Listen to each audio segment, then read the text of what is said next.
Welcome back to the Deep Dive. You're listening to 2Hive implementing an effective ERM program. This material is created by EasyPathUni by coordinations with Yazan Ibrahim. Today, we're taking a really critical plunge into enterprise risk management, ERM. Think of this as your strategic briefing. It's a topic that's not just evolving, it's fundamentally changing how organizations actually succeed. Now, you, our listener, you bring a really impressive background to this. As a head of audit for a financial department, you're navigating complex stuff daily. And your certifications, wow, CISA, CFE, GRCP, GRCA, IPPA, FMVA, CBCA, BDA, that's quite the list. Plus, your deep skills in audit, risk management, financial analysis, and a strong education grounding it all. With that kind of expertise, you're uniquely positioned to really grasp the huge shifts happening in how organizations think about risk. So today, we're diving into the modern ERM imperative, how it's becoming, well, almost a strategic superpower. That's exactly it. That's our mission today. We want to unpack this transformation, moving away from that old kind of siloed view of risk management towards something integrated, strategic, and really powered by technology. And importantly, it's not just about stopping bad things from happening, it's about creating value. Okay, so let's unpack this a bit. The modern business world, it's moving at warp speed, right? Yeah. It's complex, everything's interconnected, and this changes everything, not just operations, but how companies think about risk. We're really seeing a shift away from, fragmented reactive approaches towards a modern, integrated, tech-driven ERM program, one that aims to create and preserve value. And what's fascinating here, I think, is the evolution of the Chief Risk Officer, the CRO. Traditionally, the CRO was often seen as maybe a gatekeeper or the deal closer in chief. Their focus was pretty narrow. Pure insurable risks, credit, market, financial stuff. It was fragmented, reactive, definitely siloed. Very short-term defensive thinking. But the modern CRO, totally different ballgame. They're a strategic C-level executive now, sometimes called the CEO's deputy or even the chief alignment officer. Their mandate is explicit. Be a value creator. Balance risk and opportunity. And crucially, their focus isn't just next quarter. They're looking 18, maybe 24 months out, anticipating shifts, shaping strategy. Right, and this expanded mandate, it's huge. It's not just financial risks anymore. We're talking a whole spectrum of concerns now under their watch. Things like cybersecurity, these new AI-powered threats, ransomware, it's constant. Geopolitical uncertainty, global supply chains, you've all seen how fragile those can be. Disruptive tech like AI itself, ESG factors, climate change, social license to operate, that's huge now. And even attracting and keeping the right talent. It all falls under this broad risk umbrella. Which brings up a really important question. What kind of skills does this new role demand? It's a unique blend. Yeah. It's not just about the traditional risk stuff. You need strategic thinking, absolutely. A strong presence in the boardroom. You have to command that space. And a deep data-driven approach. They need to be like a data whisperer, really leveraging analytics, AI, predictive modeling. Gut instinct isn't enough. They also act as a cross-functional orchestrator, aligning sales, marketing, customer success. Everyone needs to be on the same page. So strong communication is vital. Treating peers, the board, supervisors as partners. Driving sustainable growth. For someone in your audit role, understanding these capabilities helps see the why behind their strategic moves. It sounds incredibly powerful, but there's a catch, isn't there? Sometimes the role is misunderstood. You get this CRO with a small c situation. Lots of accountability, not enough authority. So success really hinges on top-down support. The CEO, the board, they have to champion this broader mandate. It needs cultural and structural change. That's why you typically see modern CROs reporting straight to the CEO and the board risk committee. No filters. Exactly. And if we boil down the differences, it's really stark. The primary focus, old school, was minimizing insurable risk. New school, balancing risk and opportunity to create value. The scope used to be siloed, departmental. Now it's integrated, enterprise-wide. Strategic, time horizon, shifted from short-term reactive to long-term, proactive. Thinking 18, 24 months ahead. And the risk view. From risk as just a cost center to risk as a value creator, it's a fundamental reorientation, really, especially relevant for how your audit team looks at strategic financial decisions. Okay, so what does this mean for the actual ERM function? How does it operate differently? It means moving away from fragmentation, right, where different departments manage their own little risk silos, towards a holistic, integrated process. Because risks aren't isolated, we know that. A supply chain issue can hit finance, operations, reputation. It cascades. You need that unified view. And that requires a different kind of team, definitely. You need a multidisciplinary mix. Specialists in those emerging areas, cyber, geopolitics, ESG, supply chain, people who really know their stuff. But critically, you also need data scientists, analysts, people who can handle advanced analytics, machine learning, move beyond just gut feelings. Plus, with regulations getting more complex, data privacy, climate disclosures, you need compliance and legal experts deeply involved. Right. And this is where technology becomes, well, the backbone, doesn't it? We're leaving the era of manual spreadsheets and clunky old tools behind us, hopefully.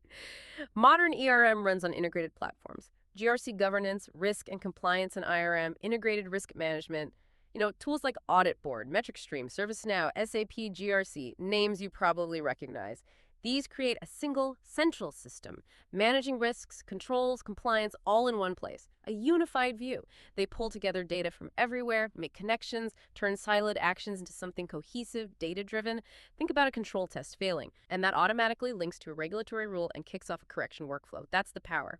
For you, as head of audit, it changes things. Instead of piecing data together, you're analyzing an integrated real-time risk picture. Absolutely. And automation and AI are central to this. Continuous control monitoring CCM that automates the ongoing checking of internal controls, finds anomalies in real time. For audit, this means you're not just spot checking, you're validating a continuous assurance process. Then there's AI-driven predictive analytics, using machine learning on historical data to forecast potential risks, spot patterns humans might miss. It's about getting ahead of things. And none of this works without strong data integration.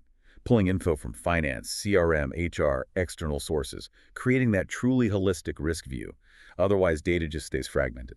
Okay, so you have the strategy, the team, the tech. How do all these moving parts actually work together across the whole company seamlessly? There are structured approaches like the 3 lines model from the Institute of Internal Auditors. That helps clarify roles, right? Exactly. It provides a clear framework. The first line, that's your business units, frontline folks. The risk owners, they're identifying and managing risks day to day. The second line, that's the risk management and compliance functions. Includes the modern ERM team, led by the CRO. They provide oversight, guidance, policies. And the third line, that's internal audit, providing independent, objective assurance that the first 2 lines are working effectively. Reporting to the board. Your role as head of audit sits squarely here, independently verifying the effectiveness of those first 2 lines. Which brings us to that crucial partnership between ERM, the second line, and internal audit, the third line. They really complement each other. ERM is proactive, identifying, assessing, mitigating. Internal audit provides that independent check. Is the framework effective? Is it working as designed? Collaboration here is key. Using a shared risk taxonomy, for example, so everyone speaks the same language. The ERM's corporate risk register should really inform your internal audit plan. Helps you focus your resources where they matter most. Assurance maps help avoid stepping on toes, ensure coverage. And that collaboration needs to extend beyond just core risk functions. Think about partnerships with legal and IT. They're crucial. Legal isn't just the no department anymore. They're central in ERM, balancing legal risks with business needs, navigating regulations, helping in crises. And IT, obviously, is vital for managing tech and cyber risks. Assessing threats, system failures, compliance, those integrated tech platforms we talked about, they become the single source of truth that makes this kind of interdepartmental teamwork much more efficient. So how does an organization actually set up and run this modern ERM program? What are the nuts and bolts? It starts with defining the scope clearly, right? In a formal policy tied directly to strategy, mission, values. This makes sure risk management isn't just a side activity, but actually helps create value. Definitely. And the assessment methods themselves are evolving, more data-driven now. You still have qualitative assessment, expert judgment, high, medium, low ratings. It's fast, but subjective. Then there's quantitative assessment, using hard numbers. Statistical methods like Monte Carlo simulations. Very objective, very precise, but needs a lot of data and expertise. Can lead to analysis paralysis if you're not careful or if the data isn't great. For audit leaders like you, the challenge isn't just choosing one, but blending them smartly. Relying only on qualitative for big risks might not be enough. Often, a semi-quantitative approach hits a good balance, uses numeric scales like 1 to 9, but links them to descriptive categories. It's broader, more objective than pure qualitative, less complex than full quantitative, often a practical middle ground. Okay, and this leads to maybe one of the biggest shifts. Moving away from static snapshot assessments towards continuous monitoring, because those annual reviews, they get outdated fast, leave you exposed. Right, you need ongoing awareness. Which you get through things like continuous control monitoring, CCM, and dynamic key risk indicators, KRIs. These KRIs act like a risk radar, tracking live data transaction volumes, login attempts, whatever is relevant, and adapting as the business changes. For an audit leader, the interesting part here isn't just spotting anomalies, but maybe using adaptive thresholds, ones that learn and adjust. that challenges old ideas about static controls, needs a new way of thinking about effectiveness. And based on these real-time, continuous insights, you develop dynamic risk action plans, not static ones. This means prioritizing risks smartly, often using heat maps showing impact and likelihood so resources go where they're needed most. It means proactive mitigation, new controls, updated policies, maybe transferring risk. But the key is dynamic. Plans have to adapt in real time. It's about shifting from asking what just happened to anticipating what might happen next. No, all these frameworks, all this tech, it's only as good as the culture supporting it, right? A risk-sensitive culture is the absolute bedrock. It has to come from the top down. CISA 2013's control environment principle really codifies this. Commitment to integrity, independent board, competent people, clear accountability. Exactly. And embedding that culture takes a mix of soft and hard measures. Soft measures are things like regular training, awareness programs, interactive workshops, maybe cybersecurity drills, making sure people understand data, AI bias, regulations. Hard measures are the formal processes, digital workflows, policy sign-offs, especially important with global or remote teams needing digital signatures. And communication is just critical here, isn't it? Effective communication. The ERM strategy, the why behind it, needs to be understood everywhere, at all levels. Centralized dashboards, clear communication tools help avoid confusion, make risk thinking part of the daily routine. You also need to foster that bottom-up culture. People need to feel safe raising concerns, pointing out potential risks without fearing blame. Celebrating early warnings, sharing lessons from near misses, that really reinforces the culture. Absolutely. The goal is embedding risk awareness deep into the organization's DNA, making it a shared value. That Tesla data leak in 2023. It wasn't necessarily a failure of external defenses, but highlighted insider actions, underscores why internal protocols and that culture of accountability are so vital. So how is the oversight piece changing? The actual review and checking. Traditional internal audits often focus backwards, asking, are we doing what we said we'd do? It's retrospective. Right. Compare that to the modern Risk Assessment Review, or RR.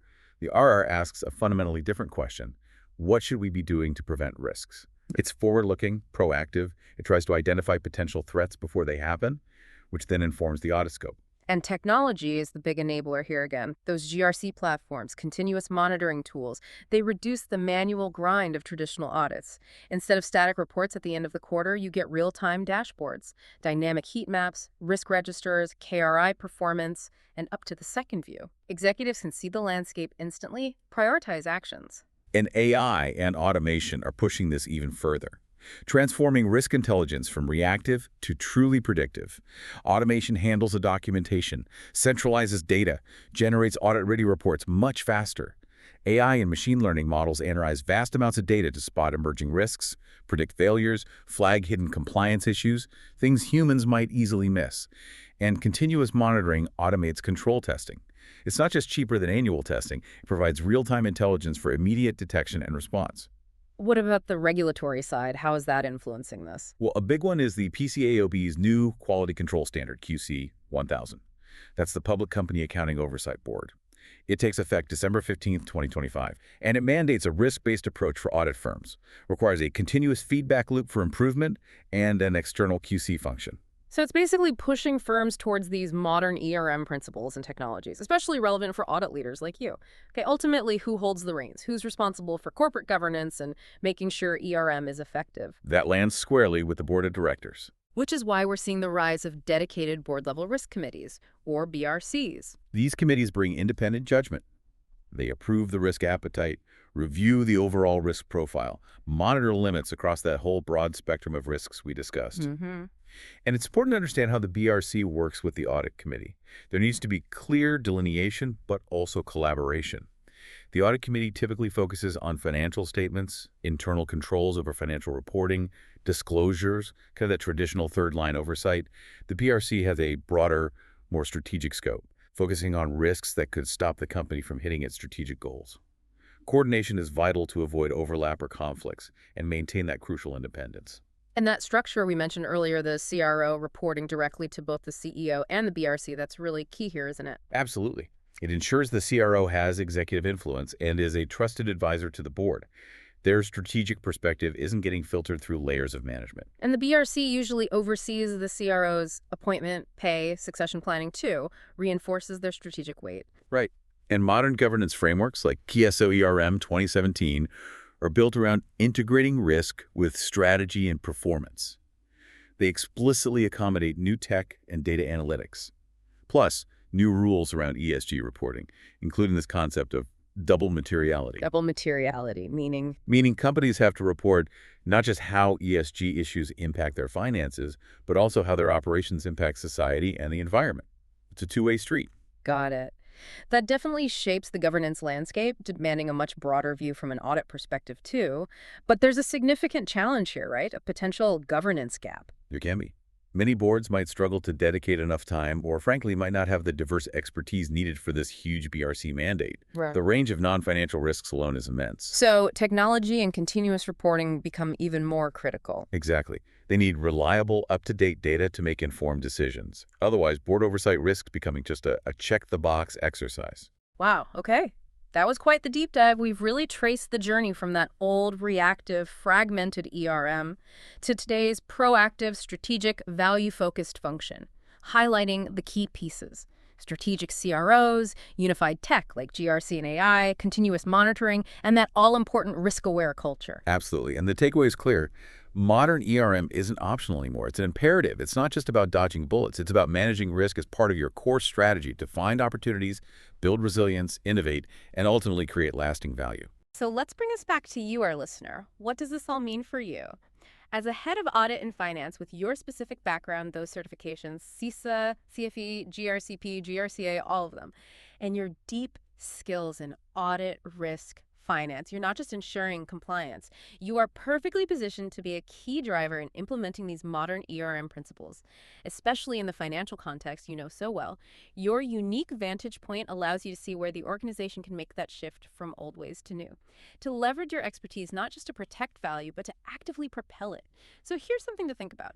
How can these shifts truly propel your organization forward, not just protect it? And using your unique perspective, how can you accelerate that transformation?